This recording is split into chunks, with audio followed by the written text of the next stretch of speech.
दिन संख्या 246 प्रकाशित वाक्य 17 पर्व एक पद ठारू 22 पर्व तार शेष पद पर्यंत।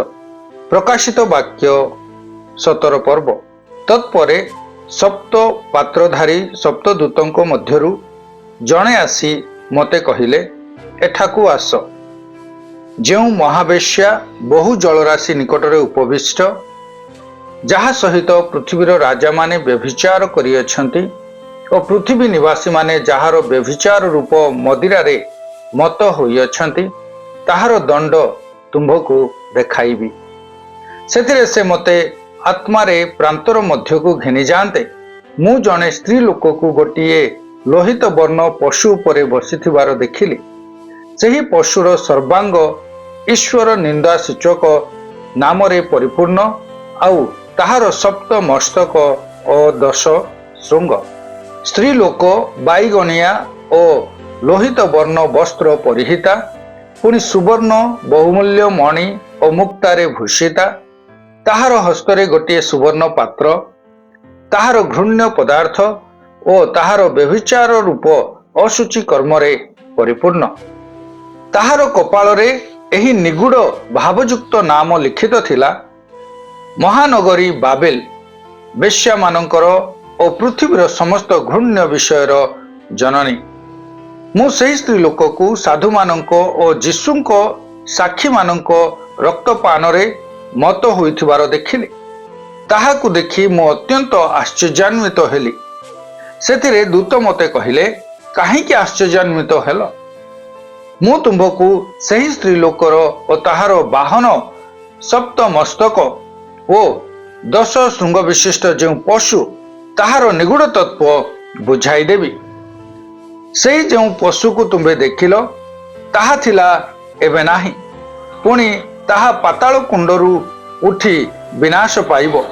सेथिरे पृथ्वी निवासी जेते लोकंको नाम जगतर पतनावधि जीवन पुस्तक रे लिखित होई नाही, सेमाने जेतेबेले सही पशु को देखिबे जे ताहा थिला एबे नाही ओ परे आसीबो, सेतेबेले सेमाने आश्चर्यान्वित हेबे। एही स्थल रे बुद्धि विशिष्ट मन आवश्यक। सही सप्त मस्तक सप्त पर्वत को बुझाए। एही सप्त पर्वत उपरे स्त्री लोक उपविष्टा।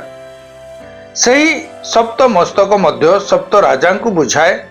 सेमानक मध्यरु 5 जन पतित होई अछंती, जणे वर्तमान अछि आउ जणे एपर्यंत आसी नाही। से आसिले अल्प काल मात्र रहिबो। पुणी जो पशु थिला आउ एबे नाही, से अष्टम, तथापि से सही सप्त राजांक मध्यरु जणे आउ से विनाश पाइबो। आहुरी जो 10 श्रृंग देखिल, सेही सबु 10 राजांकु बुझाए। से माने एपर्यंत राज्य पाई नाहांती, किंतु पशु संगरे 1 घंटा पर्यंत राजा मानक परी क्षमता प्राप्त हेबे। से माने एक मना, और से माने सही पशु को अपना मानकर शक्ति और क्षमता देवे। से माने मेष शावकों सहित युद्ध करिवे, और मेष शावक से मानकु जय करिवे, कारण से प्रभु मानकर प्रभु और राजा मानकर राजा। पुणी जो माने ताहांक सहित अछंती, सही आहूत मनोनीत और विश्वस्त लोक माने मध्य जय करिवे। आउ से मते कहिले, जो जलराशि निकटरे तुम्भे बेश्या को उपविष्टा थिबार देखिल, सही जलराशि विभिन्न वंश, जनता और जाति और भाषावादी लोकों को बुझाए। पुणी जो 10 श्रृंग देखिल, सही सबु और सही पशु बेश्या को घृणा करिवे एवं ताहाकु उच्छिन्न और उल्लंघ करिवे, और ताहार मांस भक्षण करिवे और ताहाकु अग्नि रे दग्ध करिवे। कारण ईश्वर को समस्त वाक्य जे पर्यंत सफल न हुए, से पर्यंत सेमाने जेपरि ताहार अभिप्राय सिद्ध करंती और एक मना होई अपना मानक राज्य पशु को दान करंती। एथि निमंते ईश्वर सेमानक मनरे प्रवृत्ति देले। आउ जो स्त्री लोक को देखिल, से पृथ्वीर राजा मानक उपरे राजत्व करुथिबा महानगरी को बुझाए। प्रकाशित वाक्य 18 पर्व एथि उतारे मु आउ जने दूतंकु स्वर्गरु ओल्हाई आसिबार देखिली। से महाक्षमतापन्न ताहांको महिमारे पृथ्वी आलोकमय होईगला। से महाशब्द करी उच्च स्वर रे कहिले, महानगरी बाबिल पतित अधपतित होइछि। ताहा भूतमानंक वासस्थान, पुनि अशुचि आत्मा मानकर एवं अशुचि ओ घृण्य पक्षी मानकर आश्रय स्थान होइछि। कारण जाति समूह ताहार व्यभिचारर काम रूप मदिरा पान करियछन्ति। पृथ्वीर राजा माने ताहा सहित व्यभिचार करियछन्ति और पृथ्वीर बणिक माने ताहार विलासितारे धनी होइछन्ति। परे मु स्वर्गरु आउ गोटे स्वर एहा कहिबार शुणिली, हे आंभर लोक माने, तुम्भे माने जेपरी ताहार पापर सहभागी न हुओ और ताहार क्लेशर अंशी न हुओ, एथि निमंते ताहा ठारू बाहरी आस। कारण ताहार पाप राशि स्वर्ग पर्यंत सुधा उठिअछि, आउ ईश्वर ताहार अधर्म सबु स्मरण करिअछन्ति। से जेपरी करिअछि सेहीपरि ताहाकु प्रतिफल दियो, ताहार कर्मानुसारे ताहाकु द्विगुण प्रतिफल दियो। आउ से जेउ पात्र रे मध्य मिश्रित करिअछि सेथिरे ताहा पाई द्विगुण मध्य मिश्रित कर। से जेते निजर गौरव करिअछि ओ विलासितारे काल काटिअछि, ताहाकु सेते जंत्रणा ओ शोक दियो। कारण से मने मने कहुअछि, मु राणी होई बसिअछि, मु विधवा नुहे, मते कदापि शोक करिबाकु हेबो नाही। ए निमंते एक दिन रे ही ताहा प्रति एही समस्त क्लेश अर्थात मृत्यु, शोक और दुर्भिक्ष घटिबो, आउ से संपूर्ण रूपे अग्नि रे दग्ध हेबो। जेनु ताहार विचार करता प्रभु ईश्वर शक्तिमान।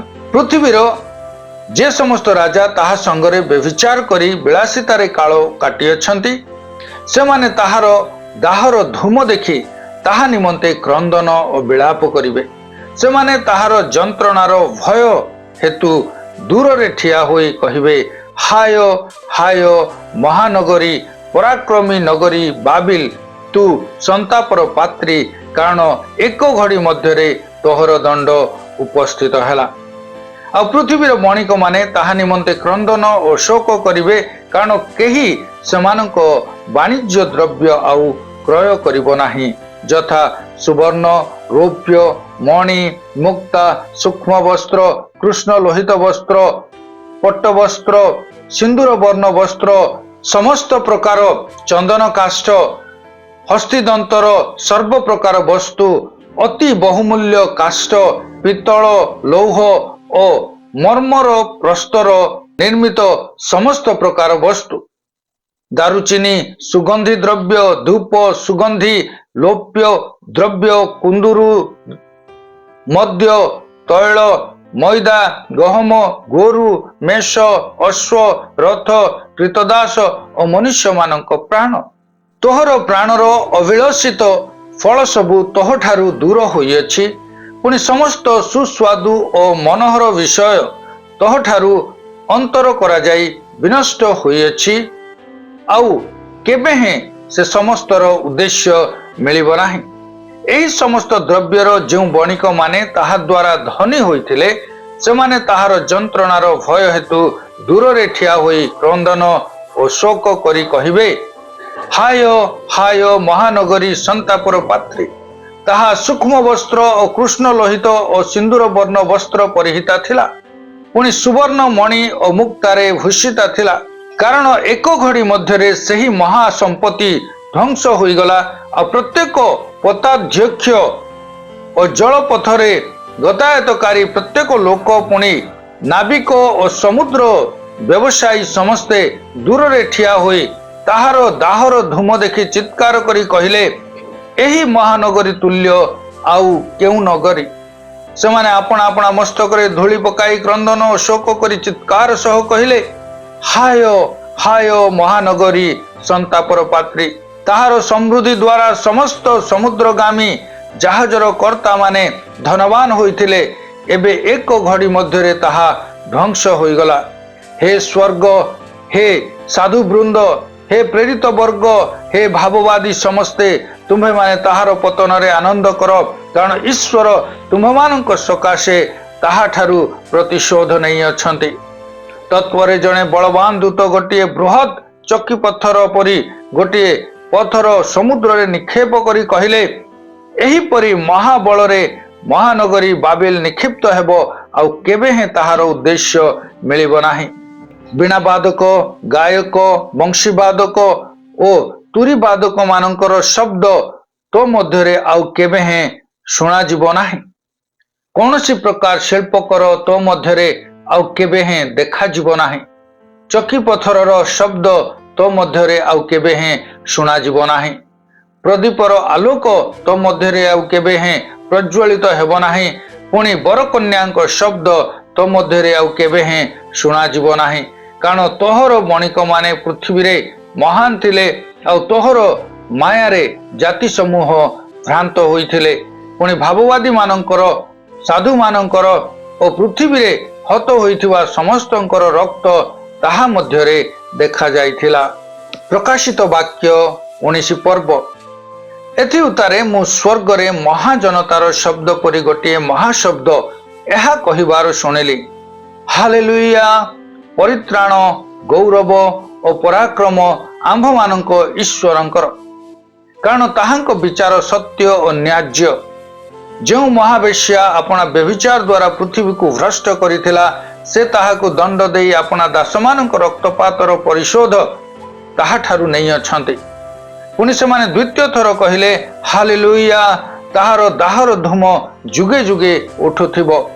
ସେଥିରେ ସେହି 24 ପ୍ରାଚୀନ ଓ 4 ପ୍ରାଣୀ ଉବୁଡ଼ ହୋଇ ସିଂହାସନ ଉପବିଷ୍ଟ ଈଶ୍ୱରଙ୍କୁ ପ୍ରଣାମ କରି କହିଲେ, ଆମେନ୍, ହାଲେଲୁୟା। ସେତେବେଳେ ସିଂହାସନ ଠାରୁ ଗୋଟିଏ ଶବ୍ଦ ନିର୍ଗତ ହୋଇ କହିଲା, ହେ ଈଶ୍ୱରଙ୍କ ଦାସ ସମସ୍ତେ, ହେ ତାହାଙ୍କର ଭୟକାରୀ କ୍ଷୁଦ୍ର ଓ ମହାନ ଲୋକ ସମସ୍ତେ, ତାହାଙ୍କର ପ୍ରଶଂସା କର। ଆଉ ମୁଁ ମହାଜନତାର ଶବ୍ଦ ପରି ଏକ ବହୁ ଜଳକଲ୍ଲୋଳ ଓ ଘୋର ମେଘଗର୍ଜନର ଶବ୍ଦ ପରି ଗୋଟିଏ ଶବ୍ଦ ଏହା କହିବାର ଶୁଣିଲି, ହାଲେଲୁୟା! କାରଣ ପ୍ରଭୁ ଆମ୍ଭମାନଙ୍କର ସର୍ବଶକ୍ତିମାନ ଈଶ୍ୱର ରାଜତ୍ୱ ଗ୍ରହଣ କରିଅଛନ୍ତି। ଆସ ଆମ୍ଭେମାନେ ଆନନ୍ଦ ଓ ଉଲ୍ଲାସ କରୁ ଏବଂ ତାହାଙ୍କୁ ଗୌରବ ପ୍ରଦାନ କରୁ, କାରଣ ମେଷଶାବକଙ୍କ ବିବାହର ସମୟ ଉପସ୍ଥିତ, ଆଉ ତାହାଙ୍କ କନ୍ୟା ଆପଣାକୁ ସଜ୍ଜିତ କରିଅଛି। ତାହାକୁ ଶୁଭ୍ର ଓ ପରିଷ୍କୃତ ସୂକ୍ଷ୍ମ ବସ୍ତ୍ର ପରିଧାନ କରିବା ନିମନ୍ତେ ଦିଆଗଲା। ସେହି ସୂକ୍ଷ୍ମ ବସ୍ତ୍ର ସାଧୁମାନଙ୍କର ଧର୍ମକର୍ମ। ସେତେବେଳେ ସେ ମୋତେ କହିଲେ, ଲେଖ, ଯେଉଁମାନେ ମେଷଶାବକଙ୍କ ବିବାହ ଭୋଜକୁ ନିମନ୍ତ୍ରିତ, ସେମାନେ ଧନ୍ୟ। ଆଉ ସେ ମୋତେ କହିଲେ, ଏହି ସବୁ ଈଶ୍ୱରଙ୍କ ସତ୍ୟ ବାକ୍ୟ। ତହିଁରେ ମୁଁ ତାହାଙ୍କୁ ପ୍ରଣାମ କରିବା ନିମନ୍ତେ ତାହାଙ୍କ ପାଦ ତଳେ ଉବୁଡ଼ ହେଲି। ସେଥିରେ ସେ ମୋତେ କହିଲେ, ସାବଧାନ, ଏହା କର ନାହିଁ। ମୁଁ ତୁମ୍ଭର ଓ ଯୀଶୁଙ୍କ ସାକ୍ଷୀ ଯେ ତୁମ୍ଭର ଭ୍ରାତୃଗଣ ସେମାନଙ୍କର ସହଦାସ। ଈଶ୍ୱରଙ୍କୁ ପ୍ରଣାମ କର, ତାହାଙ୍କ ବିଷୟକ ସାକ୍ଷ୍ୟ ତ ଭାବବାଣୀର ସାର। ତତ୍ପରେ ମୁଁ ସ୍ୱର୍ଗକୁ ଉନ୍ମୁକ୍ତ ଦେଖିଲି, ଆଉ ଦେଖ, ଗୋଟିଏ ଶ୍ୱେତବର୍ଣ୍ଣ ଅଶ୍ୱ, ତାହାର ସ୍ୱାରୋହୀଙ୍କ ନାମ ବିଶ୍ୱସ୍ତ ଓ ସତ୍ୟ। ସେ ନ୍ୟାଯ୍ୟ ରୂପେ ବିଚାର ଓ ଯୁଦ୍ଧ କରନ୍ତି। ତାହାଙ୍କ ଚକ୍ଷୁ ଅଗ୍ନିଶିଖା ସଦୃଶ, ତାହାଙ୍କ ମସ୍ତକରେ ଅନେକ ମୁକୁଟ, ଆଉ ତାହାଙ୍କର ଗୋଟିଏ ନାମ ଲିଖିତ ଅଛି, ସେହି ନାମ ତାହାଙ୍କ ବିନା ଅନ୍ୟ କେହି ଜାଣେ ନାହିଁ। ସେ ରକ୍ତ ନିମଜ୍ଜିତ ବସ୍ତ୍ର ପରିହିତ, ପୁଣି ତାହାଙ୍କର ନାମ ଈଶ୍ୱରଙ୍କ ବାକ୍ୟ। ସ୍ୱର୍ଗସ୍ଥ ସୈନ୍ୟବାହିନୀ ଶୁଭ୍ର ଓ ପରିଷ୍କୃତ ସୂକ୍ଷ୍ମ ବସ୍ତ୍ର ପରିହିତ ହୋଇ ଶ୍ୱେତବର୍ଣ୍ଣ ଅଶ୍ୱମାନଙ୍କ ଉପରେ ଆରୋହଣ କରି ତାହାଙ୍କ ପଶ୍ଚାତ୍ ଗମନ କଲେ। ତାହାଙ୍କ ମୁଖରୁ ତୀକ୍ଷ୍ଣ ଖଡ୍ଗ ନିର୍ଗତ ହୁଏ, ତଦ୍ୱାରା ସେ ଜାତି ସମୂହକୁ ଆଘାତ କରିବେ। ସେ ସେମାନଙ୍କୁ ଲୌହଦଣ୍ଡରେ ଶାସନ କରିବେ, ଆଉ ସେ ନିଜେ ସର୍ବଶକ୍ତିମାନ ଈଶ୍ୱରଙ୍କ ପ୍ରଚଣ୍ଡ କ୍ରୋଧରୂପ ଦ୍ରାକ୍ଷାକୁଣ୍ଡ ଦଳନ କରିବେ।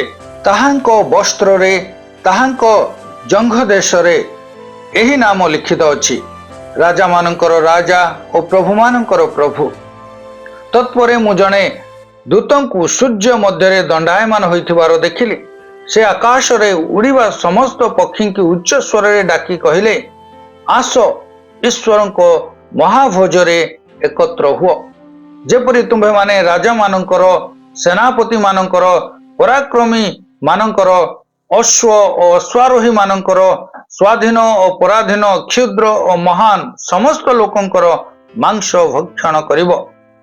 परे मु पशु एवं पृथ्वीर राजा मानंकु और सेमानंकर सैन्य बाहिनी की सही अश्वारोही और ताहांक सैन्य बाहिनी को सहित युद्ध करने निमंते एकत्र होइथिबार देखिली। सेथिरे सही पशु धरा पड़िला आउ जो भंड भाववादी ताहार साक्षात आश्चर्य कर्म सबू करी तो द्वारा पशुर मुद्रांक प्राप्त लोक मानकु और ताहार प्रतिमा पूजक मानकु भ्रांत करिथिला से मध्य ताहार संगरे धरा पड़िला। सेमाने उभय जीवित अवस्था गंधक प्रज्वलित ह्रदरे निक्षिप्त हेले।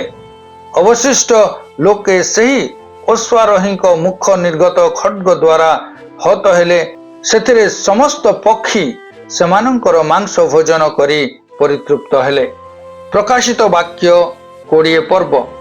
परे मु जने दूतंकु स्वर्गरु ओह्लाई आसिबार देखिली। ताहांक हस्तरे पाताल कुंडर चाबी और गोटे बृहत श्रृंखल थिला। से सही सर्प सही पुरातन नाग अर्थात दियाबल और शैतान को धरी 100 वर्ष पर्यंत बांधी पकाइले।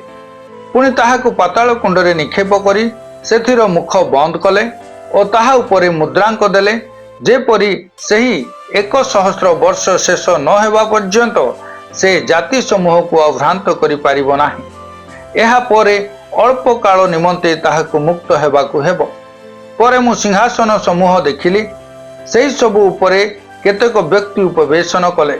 सेमानंकु विचार करिवार क्षमता दियागला। आउ जीशुंक साक्ष्य और ईश्वरंक वाक्य निमंते जो मानकर मस्तक छेदन होइथिला, पुणी जो माने सही पशु को बा ताहार प्रतिमा को प्रणाम करि नथिले और ताहार चिन्ह आपना आपना कपाଳରେ और हस्तरे धारण करि नथिले, सेमानकर आत्मा मानंकु देखिले। सेमाने जीवित होई ख्रीष्टंक सहित 100 वर्ष पर्यंत राजत्व कले। अवशिष्ट मृत लोक माने सही 100 वर्ष शेष न हेबा पर्यंत जीवित हेले नाही। एहा ही प्रथम पुनरुत्थान। जो माने प्रथम पुनरुत्थानर अंशी हुअन्ति सेमाने धन्य और पवित्र। सेमानंको उपरे द्वितीय मृत्युर कौनसी अधिकार नाही, बरंच सेमाने ईश्वरंक और ख्रीष्टंक याजक होई 100 वर्ष पर्यंत ताहांक सहित राजत्व करिवे। सेही 100 वर्ष शेष हुअन्ते शैतान कारागारु मुक्त हेबो। सेतिरे से पृथ्वीर चारि कोणरे थिबा जाति समूह को अर्थात समुद्रर बालुका सदृश असंख्य जे गोग और मागोग सेमानंको भ्रांत करी युद्ध निमंते एकत्र करिबाकू बाहारी जीवो। सेमाने पृथ्वीर प्रस्तरे विस्तारित होई साधु मानक शिविर और प्रियतमा नगरी को बेष्टन कले। सेतेबेले स्वर्गरु अग्नि पड़ी सेमानकु ग्रास कला। जो दियाबल सेमानकु भ्रांत करथिला ताहाकु अग्नि और गंधकमय ह्रदरे निक्षेप करागला। सेठारे सही पशु और भंड भाववादी मध्य अछंती। पुणी सेमाने दिवारात्र जुगे जुगे जंत्रणा भोग करिवे। तत्परे मु गोटे बृहत और श्वेतवर्ण सिंहासन और तदुपविष्ट व्यक्ति को दर्शन कली। ताहांक सम्मुखरु पृथ्वी और आकाश मंडल पलायन कला। सेमानंक निमंते आउ स्थान मिलिला नाही। पुणी मु क्षुद्र और महान समस्त मृत लोकंकु सिंहासन सम्मुख रे ठिया होइथिबार देखिली। आउ पुस्तक सबु फिटागला। परे जीवन पुस्तक नामक आउ गोटे पुस्तक फिटागला। सेही पुस्तक मानकरे लिखित विषय प्रमाणे मृत माने अपना अपना कर्मानुसारे विचारित हेले। समुद्र अपनार मध्यवर्ती मृत मानकु समर्पण कला। मृत्यु और पाताल सेमानक मध्यवर्ती मृत मानकु समर्पण कले। पुणी सेमाने प्रत्येक अपना अपना कर्मानुसारे विचारित हेले। तत्परे मृत्यु और पाताल को अग्निमय ह्रदरे पकागला।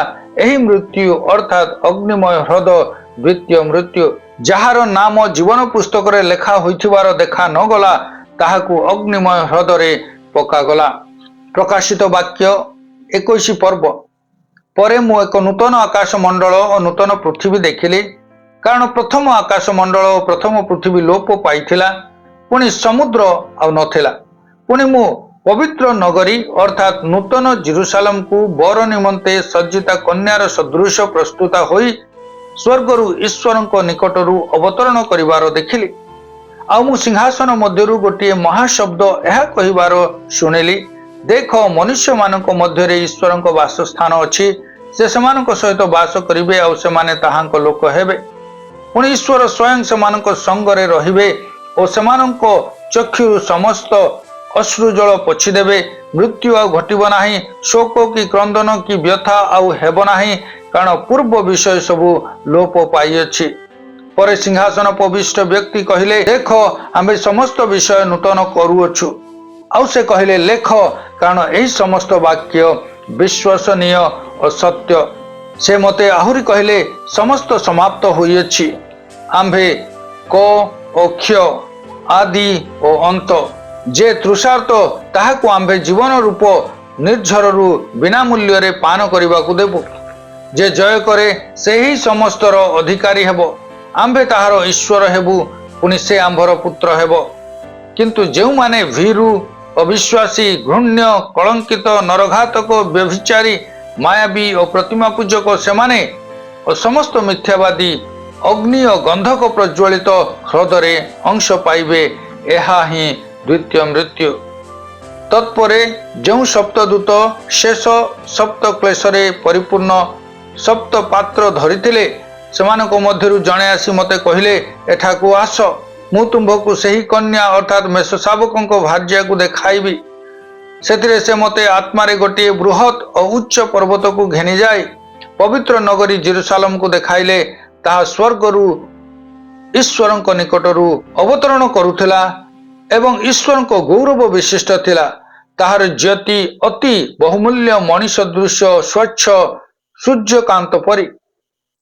ताहार गोटे बृहत और उच्च प्राचीर अछि, सेथिर 12 द्वार, सेही द्वार रे 12 दूत और द्वार समूहर उपरे इस्राएल संतान मानक 12 वंशर नाम लिखित अछि।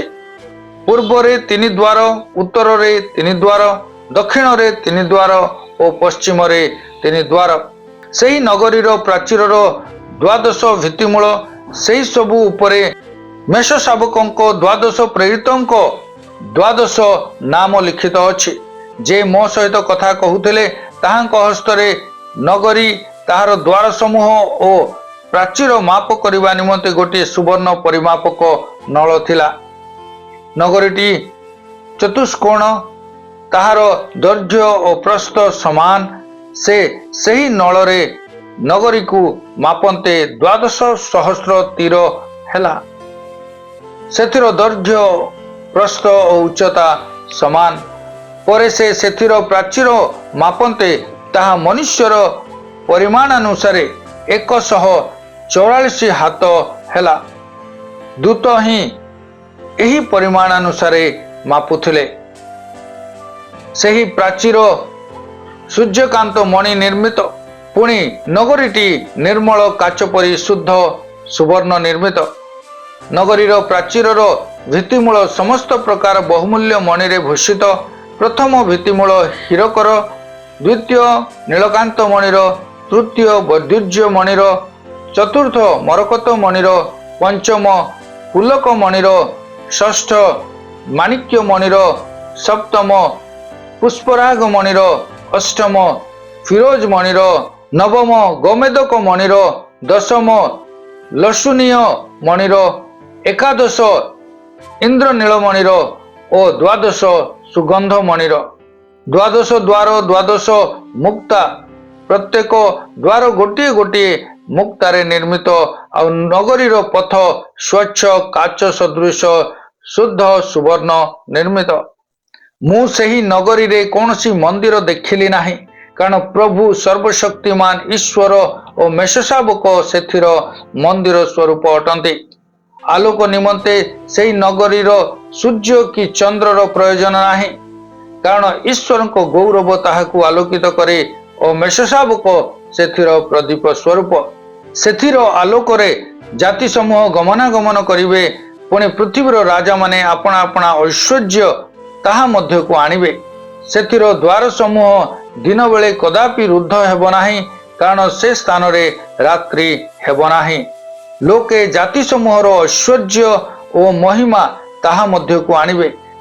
कौनसी अशुचि विषय कियबा घृण्य कर्मकारी ओ मिथ्याचारी केही सेथिरे कदापि प्रवेश करिब नाही। केवल जो नाम मेषशाबक जीवन पुस्तक रे लिखित अछि से माने प्रवेश करिवे। प्रकाशित वाक्य 22 पर्व। परे से मते जीवनदायक जलर गोटिए नदी देखाइले, ताहा स्फटिक सदृश उज्ज्वल, पुणी ईश्वर और मेषशाबक सिंहासन निर्गत होई नगर पथ मध्य दे प्रवाहित हेउछि। सेही नदीर उभय पार्श्व 12 थर फलदायक जीवन वृक्ष अछि, सेथिरे प्रति मासरे फल फले। पुणी सेही वृक्षर पत्र जाति समूहर आरोग्यकारक। कौनसी अभिशप्त विषय आउ रहिब नाही। ईश्वर और मेषशाबक सिंहासन नगरी मध्यरे रहिबो, आउ ताहांक दास माने ताहांकर उपासना करिवे। सेमाने ताहांक मुख दर्शन करिवे और ताहांक नाम सेमानक कपाଳରେ लिखित रहिबो। रात्रि आउ हेब नाही, सेमानकर प्रदीप कि सूर्यर आलोकर प्रयोजन हेब नाही, कारण प्रभु ईश्वर सेमानक उपरे आलोक स्वरूप हेबे, पुणी सेमाने जुगे जुगे राजत्व करिवे। परे से मते कहिले, एही समस्त वाक्य विश्वसनीय और सत्य। जहा जहा शीघ्र घटिबो सेही सबु अपना दास मानकु देखाइबा निमंते प्रभु भाववादी मानक आत्मा समूहर ईश्वर अपना दूतंकु प्रेरण करियछन्ति। देख आम्भे शीघ्र आसुअछु, जे एही पुस्तकर भाववाणी सबु पालन करे से धन्य। मु जोहन स्वयं एही समस्त श्रवण और दर्शन कली। श्रवण और दर्शन करिबा परे जो दूत मते एही समस्त दर्शन कराइले, मु ताहांक पाद तले प्रणाम करिबा निमंते उबुड़ हेले। किंतु से मते कहिले, सावधान, एहा कर नाही, कारण मु तुम्भर भ्रातृगण भाववादी मानकर ओ एही पुस्तकर वाक्य पालनकारी मानकर सहदास ईश्वरंकु प्रणाम कर। आ से मते कहिले, तुम्भे एही पुस्तकर भाववाणी सबु मुद्रांकित कर नाही, कारण समय सन्निकट। जे अधर्माचारी से आहुरी अधर्माचरण करू, जे अशुचि से आहुरी अशुचि हेउ, पुणी जे धार्मिक से आहुरी धर्माचरण करू, जे पवित्र से आहुरी पवित्र हेउ। देख आम्भे शीघ्र आसुअछु, प्रत्येक लोक को ताहार कर्मानुसार फल देवाकू आंभर पुरस्कार आंभ संगरे अछि। आंभे क ओ क्ष, प्रथम ओ शेष, आदि ओ अंत, जीवन वृक्षर अधिकारी हेबा निमंते ओ द्वार देई नगर रे प्रवेश करिबा निमंते जो माने अपना अपना वस्त्र धौत करियछन्ति से माने धन्य। कुकुर माने, मायावी, व्यभिचारी, नरघातक, प्रतिमा पूजक, पुणी मिथ्या प्रिय ओ मिथ्याचारी माने बाहरे रहिबे। आम्भे जीशु मंडली मानक निमंते तुम्भमानक निकटरे एही समस्त साक्ष्य देवा पाई आंभर दूत को प्रेरण करियछु। आम्भे दाऊदंक मूल ओ वंशज, सेही उज्ज्वल प्रभाती तारा। आत्मा और कन्या कहती आस, पुणी जे शुणे से कहू आस। जे तृषार्त से आसु, जे इच्छा करे से बिना मूल्य रे जीवनदायक जल पान करू। जो माने एही पुस्तकर भाववाणी सबु श्रवण करती सेमानकर प्रत्येक जन को मु साक्ष्य देई कहूअछि, केही जदि एही सबु संगरे किछि जोग करे, तेबे एही पुस्तक रे लिखित क्लेश गुड़िक ईश्वर ताहा प्रति घटाइबे। पुणी केही जदि एही भाववाणी पुस्तकर कौनसी वाक्य लोप करे, तेबे ईश्वर एही पुस्तक रे लिखित जीवन वृक्ष और पवित्र नगरी रे ताहार अंश लोप करिवे। जे एही समस्त विषय रे साक्ष्य देउअछन्ति से कहन्ति, सत्य, आम्भे शीघ्र आसुअछु। आमेन। हे प्रभु जीशु आसन्तु। प्रभु जीशुଙ୍କ अनुग्रह समस्तଙ୍କ सहवर्ती हेउ। आमेन। आसन्तु पठित शास्त्रांशर सारांश को आम्भेमाने चिंता करिबा। मेषशाबक जीशु से राजा भावरे बाबिलोन रोम साम्राज्यर राजा शयतान सर्प और पशु सहित युद्ध करती। से विश्वासी तथा साधु मानू आवरिबा मंडली को सुरक्षा करिबा पाई युद्ध करती। एही प्रतिमार साम्राज्य बाबिलोन जे ईश्वर प्रति विश्वासघातकता करे ताहा प्रति एक विचार तथा दंड अटे। महान वेश्या सदृश बाबिलोन बाल ଓ ଆସେରାର ଘୃଣ୍ୟ ଧର୍ମ ଏବଂ ବେଶ୍ୟାମାନଙ୍କର ପରିପୂର୍ଣ୍ଣ ବାବିଲନ ପତିତ ହେବ। ଏପରି ସମୟରେ ମଣ୍ଡଳୀ ସାଲିସ କରିବା ପାଇଁ ଓ ତାଡ଼ନା ଓ କ୍ଲେଶ ମଧ୍ୟରେ ବିଶ୍ୱାସ ପରିତ୍ୟାଗ କରି ଜଗତ ପ୍ରତି ଫେରିବା ପାଇଁ ନିରନ୍ତର ପ୍ରଲୋଭିତ ହେଉଥିଲା। କିନ୍ତୁ ଈଶ୍ୱରଙ୍କ ଆଦେଶ, ହେ ମୋହର ଲୋକମାନେ, ତୁମ୍ଭେମାନେ ଯେପରି ତାହାର ପାପର ସହଭାଗୀ ନ ହୁଅ ଓ ତାହାର କ୍ଲେଶର ଅଂଶୀ ନ ହୁଅ, ଏଥି ନିମନ୍ତେ ତାହାଠାରୁ ବାହାରି ଆସ। ପ୍ରକାଶିତ 18 ପର୍ବ 4 ପଦ। ପରିଶେଷରେ ବାବିଲନୀୟ ସାମ୍ରାଜ୍ୟର ପତନ ହେବ ଓ ଆମ୍ଭେ ରାଜାମାନଙ୍କର ରାଜା ଏହା ଘୋଷଣା କରି କେବଳ ମସିହ ବିଜୟୀ ହେବେ। କ୍ଲେଶର ଅନ୍ତ ଓ ତତ୍ପରବର୍ତ୍ତୀ ଅନ୍ତିମ ଯୁଦ୍ଧ ଉତ୍ତାରେ ଖ୍ରୀଷ୍ଟଙ୍କ ଗୌରବମୟ ପୁନରାଗମନକୁ ଏହା ଦେଖାଏ। ମେଷ ଶାବକଙ୍କ ଯୁଦ୍ଧ ସହିତ ଏହି ଯୁଦ୍ଧ ସମାପ୍ତ ହେବ। ସେ ଈଶ୍ୱର ଅଟନ୍ତି। ସାମ୍ରାଜ୍ୟର ଇତିହାସ ସମାପ୍ତ ଆଡ଼କୁ ଆସୁଅଛି। ସୃଷ୍ଟିକର୍ତ୍ତା ଈଶ୍ୱର ହିଁ ରାଜା ଅଟନ୍ତି। କେବଳ ଈଶ୍ୱରଙ୍କ ରାଜ୍ୟ ସ୍ଥିର ଓ ଅଟଳ ରହିବ। ମେଷ ଶାବକଙ୍କ ବିବାହ ଭୋଜ ଆୟୋଜିତ ହେଲା। ଖ୍ରୀଷ୍ଟଙ୍କ କନ୍ୟା ମଣ୍ଡଳୀ ଚିରକାଳ ସ୍ୱର୍ଗ ରାଜ୍ୟରେ ଖ୍ରୀଷ୍ଟଙ୍କ ସହିତ ପବିତ୍ର ଓ ଆଶୀଷିତ ସହଭାଗିତାର ଅଂଶୀ ହେବା ନିମନ୍ତେ ଉଜ୍ଜ୍ୱଳ ଓ ଶୁଦ୍ଧ ତଥା ସୂଚି ବସ୍ତ୍ରରେ ସୁସଜ୍ଜିତା ହୋଇଅଛି। ସମସ୍ତ ଜାତି ଓ ଗୋଷ୍ଠୀ ମଧ୍ୟରେ ଖ୍ରୀଷ୍ଟ ଶୁକ୍ଳ ବର୍ଣ୍ଣ ଅଶ୍ଵ ଆରୋହଣ କରି ଅନ୍ତିମ ଯୁଦ୍ଧ ଲଢ଼ିବେ। ଶୈତାନର ମନ୍ଦ ଶକ୍ତି ସମୂହ ଓ ମିଥ୍ୟା ଭବିଷ୍ୟତ ବକ୍ତାଙ୍କୁ ବାନ୍ଧି ଅଗ୍ନି ଓ ଗନ୍ଧକମୟ ହ୍ରଦରେ ନିକ୍ଷେପ କରାଯିବ। ସେ ପ୍ରଭୁ ଭାବରେ ଶୁଭ୍ର ବର୍ଣ୍ଣ ସିଂହାସନରେ ବସି ଲୋକମାନଙ୍କର ବିଚାର କରିବେ ଓ ଚିରକାଳ ପାଇଁ ରାଜତ୍ୱ କରିବେ। ଈଶ୍ୱରଙ୍କ ରାଜ୍ୟ ନୂତନ ସ୍ୱର୍ଗ ଓ ନୂତନ ପୃଥିବୀ, ଯାହା ସୃଷ୍ଟି ସମୟ ଠାରୁ ଈଶ୍ୱରଙ୍କ ଯୋଜନାର ଅଂଶ ଅଟେ, ତାହା ସଫଳ ହେବ। ଏହା ସେହି ଦେଶ ଯାହାର ରାଜା ଈଶ୍ୱର ଅଟନ୍ତି।